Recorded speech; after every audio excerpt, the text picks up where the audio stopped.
CPS విధానాన్ని రద్దు చేయాలని డిమాండ్ చేస్తూ Telangana contributor pension scheme employees association maha dharna చేపట్టింది.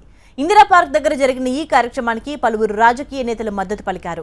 10 జిల్లాల నుంచి ప్రభుత్వ ఉపాధ్యాయులు, ఉద్యోగులు పెద్ద సంఖ్యలో తరలివచ్చారు. ఉద్యోగుల పాలిట శాపంగా మారిన సిపిఎస్ విధానాన్ని రద్దు చేయాలని బీజేపీ ఎమ్మెల్సీ రామచంద్రరావు డిమాండ్ చేశారు. సిపిఎస్ విధానాన్ని రద్దు చేయడానికి నేను మొన్న ఢిల్లీ పోయినప్పుడు అక్కడ Arjun Meghwal deputy finance minister కలవడం జరిగింది. అరుణ్ జైట్లీ గారు ఇక్కడ వచ్చినప్పుడు మాట్లాడాను, సరిగ్గా టీచర్స్ దగ్గర డిమాండ్ చాలా ఉంది, సిపిఎస్ విధానాన్ని మనం బంద్ చేయాలంటే తప్పకుండా దానిపైన మేము రివ్యూ చేస్తున్నాము. సిపిఎస్ విధానాన్ని తప్పకుండా కేంద్ర ప్రభుత్వం రాష్ట్ర ప్రభుత్వం రద్దు చేస్తే మాకు ఎటువంటి అభ్యంతరం లేదని చెప్పడం జరిగింది.